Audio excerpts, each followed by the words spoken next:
Good morning, welcome back to our YouTube channel. SSC JE के 2023 के पिछले paper में हमने फर्स्ट पेपर में जितने क्वेश्चन थे 10 थे वो डिस्कस किए थे। इस वाले में 10 क्वेश्चन और डिस्कस कर रहे हैं। जिन लोगों को लग रहा हो कि प्रीवियस ईयर में इंटरेस्ट नहीं है, नए क्वेश्चन आए, जब आप इस तरीके की सोच रखते हैं तो फिर नए क्वेश्चंस में भी कोई खास आपको मिलने वाला नहीं है। ये मेरा अपना पॉइंट ऑफ व्यू है। इन क्वेश्चंस को पूछे जाने के पीछे के लॉजिक को समझिए कि वो आपसे किस लेवल की चीज़ें पूछते हैं, तब आप उन चीज़ों को डिसाइड कर पाएंगे कि हमें एग्जैक्टली क्या पढ़ना है। उससे बहुत फ़र्क पड़ता है। और ये सीरीज जब एग्ज़ाम आपका होने वाला होगा उसके 15 दिन पहले बहुत महत्वपूर्ण होगी। अभी आप कैसे भी देखें, उस समय अगर ध्यान से देखेंगे तो बहुत फ़र्क पड़ेगा जो क्वेश्चन पूछे जाते हैं। इसके बाद हमें जब भी वक्त मिलेगा हम 2022 की भी सीरीज चलाएंगे और आप रियलाइज कराएंगे उसमें कि 2022 का ये क्वेश्चन और 2023 का ये क्वेश्चन कैसे कोरिलेट करता है। प्रीवियस ईयर लास्ट के 2-3 साल बहुत मैटर करते हैं। उससे हमें ये पता चलता है कि फंडामेंटली उनका क्या पैटर्न है। जैसे पहला क्वेश्चन इसमें है, इसमें भी 10 क्वेश्चन पूछे गए हैं। पहला क्वेश्चन है, आफ्टर कॉम्पैक्टिंग द सबग्रेड को कॉम्पैक्ट करने के बाद by suitable methods the test to ensure that the desired compaction has been achieved, उसके लिए क्या है। अगर कॉम्पैक्शन टेस्ट के लिए पूछता तो बात अलग है। उसने कहा है आफ्टर कॉम्पैक्टिंग द सबग्रेड, तो बात अलग होगी। इसके बाद जो डिजायर्ड कॉम्पैक्शन को अचीव किया है, इसकी इंश्योरेंस के लिए मॉइस्चर कंटेंट और फील्ड डेंसिटी डिटर्मिनेशन टेस्ट किए जाते हैं।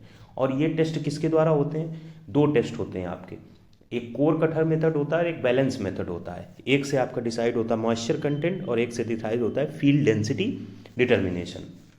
एक बार ये क्वेश्चन ऐसे पूछा भी गया है कि जो मॉइस्चर कंटेंट और फील्ड डेंसिटी डिटर्मिनेशन टेस्ट है वो कौन से हैं। उसमें यही दिए प्रॉक्टर टेस्ट दे दिया, स्टैंडर्ड प्रॉक्टर दे दिया, कोर कटर दे दिया, बैलेंस मेथड दे दिया।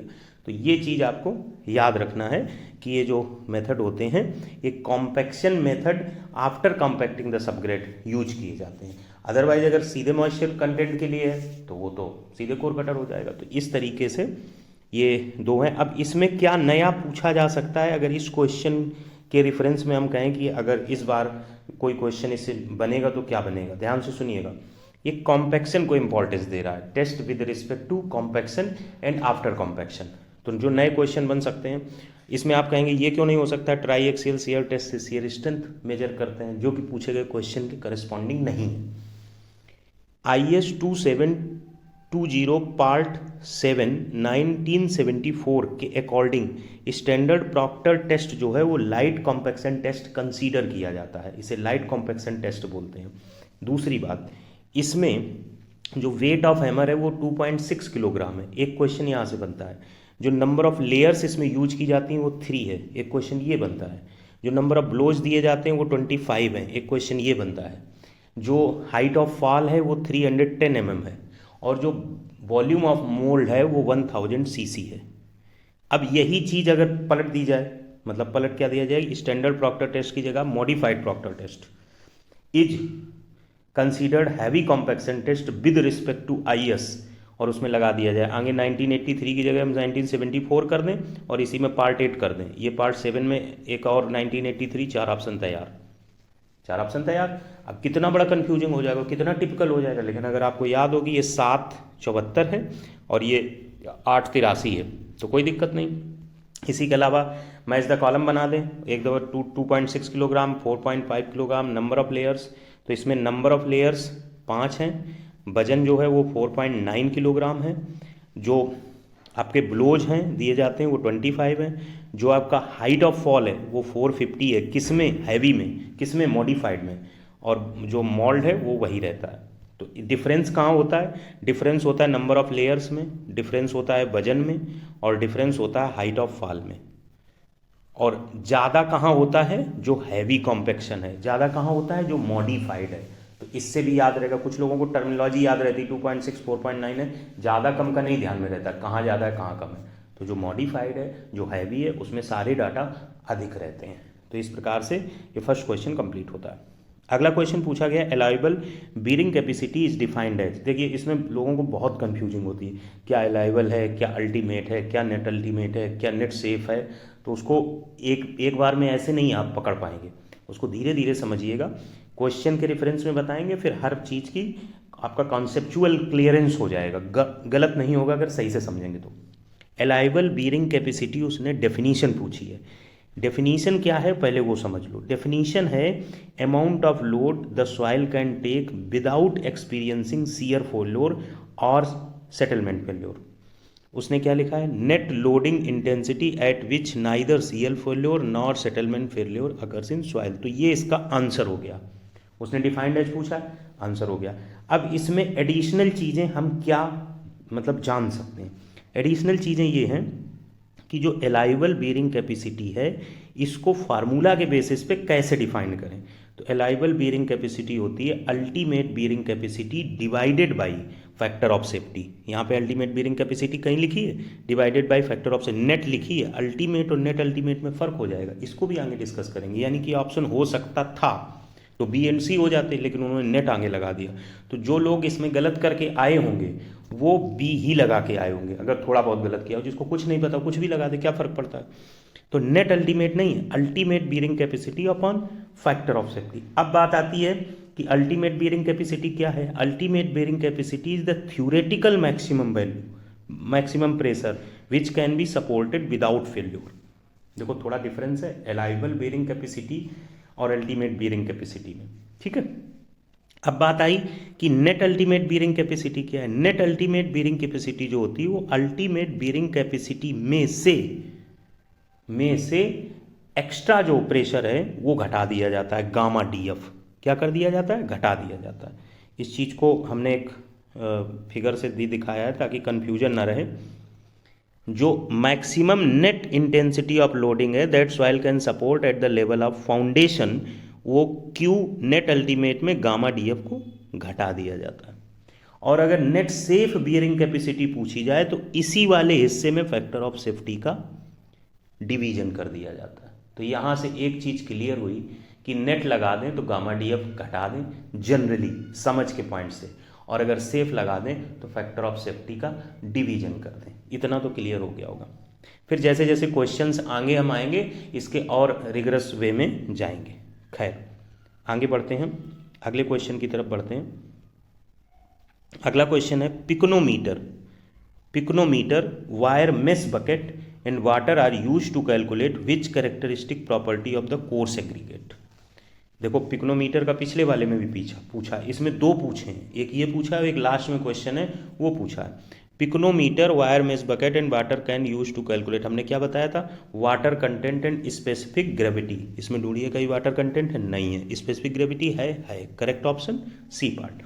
अगला क्वेश्चन है shear resistance of soil, shear resistance of soil can be attributed to.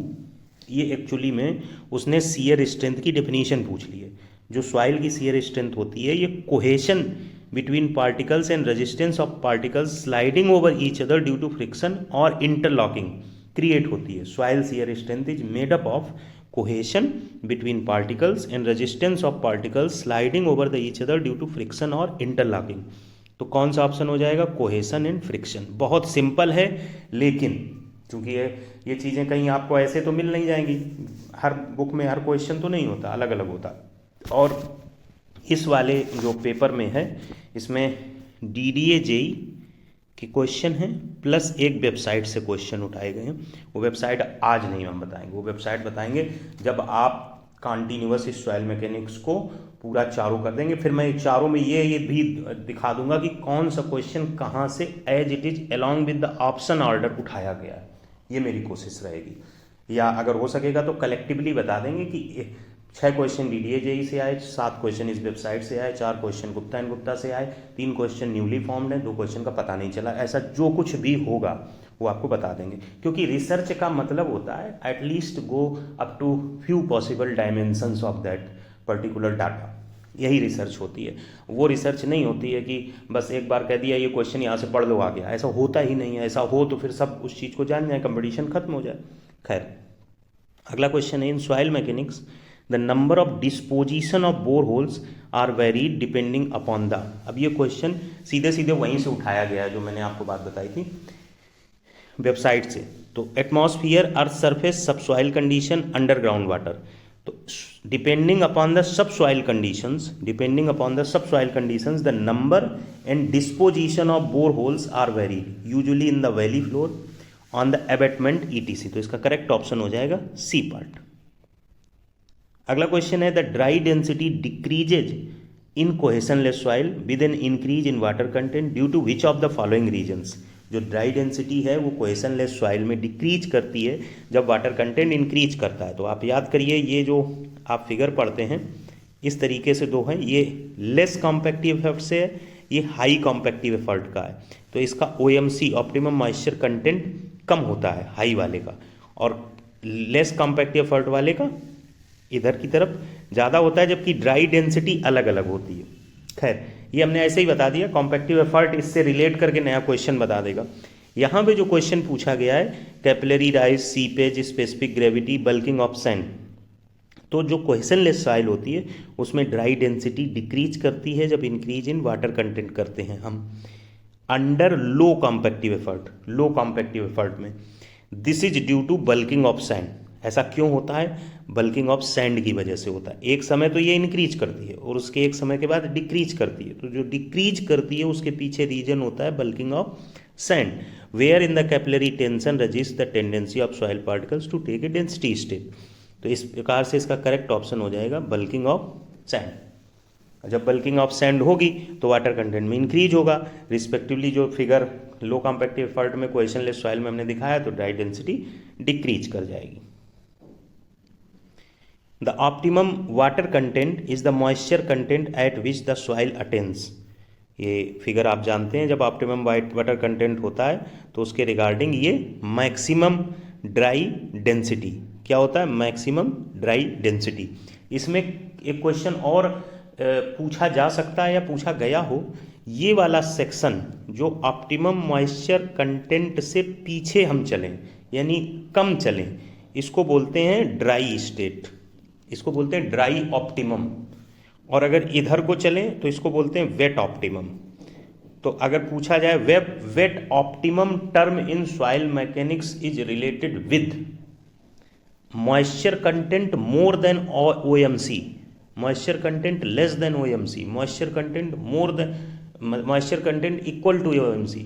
तो वेट ऑप्टिमम का मतलब moisture content more than OMC along with, question और अच्छा बन सकता है कि moisture content more than OMC and dry density less than maximum dry density, क्योंकि इस वाले केस में लेस देन आएगा, और ड्राई ऑप्टिमम में भी लेस देन आएगा क्योंकि मैक्सिमम ड्राई डेंसिटी के ऊपर कोई ड्राई डेंसिटी एग्जिस्ट नहीं करेगी इस कर्व में। तो ये चीज़ याद रखिए कि ड्राई और वेट ऑप्टिमम यानी उस फिगर के इस वाले हिस्से के इधर वाला और इधर वाला जो जोन है, उन दोनों में जो ड्राई डेंसिटी होगी, जो ड्राई डेंसिटी होगी वो मैक्सिमम से कम ही होगी। वैसे मैक्सिमम जब है ही तो सारी दोनों कम होंगी, लेकिन अगर सेम पॉइंट पे पूछा जाए, एक ही फिक्स ड्राई डेंसिटी पे पूछा जाए, तो इस फिगर में हमें ड्राई ऑप्टिमम कंडीशन भी मिलेगी और वेट ऑप्टिमम भी मिलेगी। तो एक ये भी हो सकता है for different water content dry optimum and wet optimum have the same dry density. कितना अच्छा क्वेश्चन बन जाएगा। ड्राई डेंसिटी यही है, लेकिन हमें उसके करस्पॉन्डिंग जो कंडीशन ड्राई ऑप्टिमम की मिल रही है वही वेट ऑप्टिमम की मिलेगी। तो ये पॉसिबल क्वेश्चंस हैं जो गेट में और ES में बनने की प्रोबेबिलिटी ज़्यादा होगी, नहीं तो जनरली इस सेक्शंस में जो JEE के पेपर होते हैं उनमें वही चीज़ें इधर उधर से रिपीट करते हैं। खैर, let's move to the next question. The law of flow of water through the soil was first studied by, law of flow of water through soil किसके द्वारा? हेनरी डार्सी, इनका नाम था हेनरी डार्सी। ये एक फ्रेंच इंजीनियर थे जिन्होंने ये लॉ किया था। उसके अकॉर्डिंग Q बराबर KIA होता है। टेक्निकली इनका था कि Q/A is proportional to I, तो Q is proportional to AI and Q is equal to KIA, जिसका मतलब डिस्चार्ज प्रोपोर्शनल है hydraulic gradient and the aquifer material, उस हिसाब से ये हो जाता है। तो फंडामेंटल इक्वेशन यूज्ड होती है सॉइल मैकेनिक्स में डार्सी के लिए। तो ये क्वेश्चन पूछा गया था। अभी तक हमें तो नहीं लगा कि 2 क्वेश्चन को छोड़ दो कि बहुत कोई टिपिकल था क्वेश्चन। क्वेश्चन नंबर 9 था the coefficient of volume change is given by. इन फार्मूलों में जो लोग फंस गए होंगे, अगर कहीं पे भी फंसे होंगे, तो उन्हें सिंपल याद रखना होता है mv बराबर AV/1 + E0, और AV कुछ और नहीं है delta E upon delta sigma है स्मॉल, वो भी माइनस के साथ। ये उठा के यहाँ रख दो तो ऑप्शन ए पार्ट आ जाएगा। अब इसमें एक चीज़ समझिएगा, जो चीज़ समझने वाली है, जो ए वी होता है, जैसे आपके मन में आए कि A V delta E upon delta sigma ई सिर्फ क्यों नहीं होता है, माइनस क्यों लगाते हैं, उसके पीछे लॉजिक ये है कि जैसे जैसे ये आपका वाइड रेशियो और ई के बीच है, जैसे जैसे ई की वैल्यू घटती है वैसे वैसे इसकी वैल्यू बढ़ती है, जैसे जैसे ई की वैल्यू बढ़ती है वैसे इसकी वैल्यू घटती है। जब रिलेशन आपस में रेसिप्रोकल हो, तब अगर डिफरेंस का रेशियो कोई पर्टिकुलर पैरामीटर बनता है तो उसके आगे माइनस लगाया जाता है। उसका रीजन केवल यही होता है कि एक दूसरे पे जो डिपेंडेंसी रखते हैं वो म्यूचुअली स्ट्रेट नहीं है बल्कि म्यूचुअली रेसिप्रोकल है। तो जब भी कोफिशिएंट ऑफ कंप्रेसिबिलिटी या किसी भी जगह आप माइनस लगा देखें तो उसका मतलब यही होता है। ठीक है, तो इसमें कोई ऐसे एस्पेक्ट मन में आ जाए तो उसका यही मतलब होता है। A V upon 1 plus E not हो जाएगा, तो ए वी का फॉर्मूला ये होता है, इसको कोफिशिएंट ऑफ कंप्रेसिबिलिटी कहते हैं। क्वेश्चन नंबर 10 हमने इसमें नहीं लिखा है, उसको हम बता देते चूंकि वो रिपीटेड था और कल हम लोगों ने उसको कराया भी था और ऐसे ही छोड़ दिया उसको। उसमें ये कहा गया कि जो पिक्नोमीटर के थ्रू हम स्पेसिफिक ग्रेविटी निकालते हैं जीएस, जिसका कल हमने फार्मूला लिखा था W1 माइनस W2, याद करें अगर आप, और नीचे लिखा था W1 माइनस W4 कि W4 minus W1 minus W2 upon W1 minus W4, और फिर बीच में माइनस लगाया था और W2 माइनस W3, इस तरीके से हम लोगों ने लिखा था। तो हुआ क्या कि इन्होंने इस फार्मूले को ये न लिख के नीचे वाले जो ब्रैकेट हैं इनको खोल दिया। अगर ब्रैकेट खोलोगे तो W1 माइनस W2 हो जाएगा एक जगह, क्योंकि ये माइनस आगे जुड़ जाएगा, और माइनस W4 प्लस W3 हो जाएगा। तो उन्होंने नीचे वाले हिस्से में लिख दिया W3 minus W4 plus W1 minus W2, और ये पूछ दिया कि ये फार्मूला सही है, गलत है, करेक्शन नीडेड है, नन ऑफ द अबव। अब बताइए, फार्मूला वही है लेकिन जो वर्जन है वो चेंज कर दिया। अब याद करने वाले ने याद करने के रेफरेंस से याद किया होगा, तो ये बड़ा इजी है कि ऊपर लिखो W1 माइनस W2, नीचे लिख दो W2 माइनस W1 है शायद ऊपर, और नीचे लिख दो W2 माइनस W1 और प्लस W3 माइनस W4 और याद कर लो। तो उस सेंस में याद कर लो तो वो करेक्ट दिख जाएगा। और जैसी डेफिनीशन थी कि हमें केवल अमाउंट वो चाहिए जो ड्राई सॉइल है, तो ड्राई सॉइल का अमाउंट चाहिए, तो पूरे में से हमने कंटेनर का घटा दिया, W2 माइनस W1 कर दिया। अब नीचे आए तो हमने क्या किया था, पानी सहित जो था वो W4 था, उसमें से हमने सिलेंडर को घटा दिया तो W4 माइनस W1।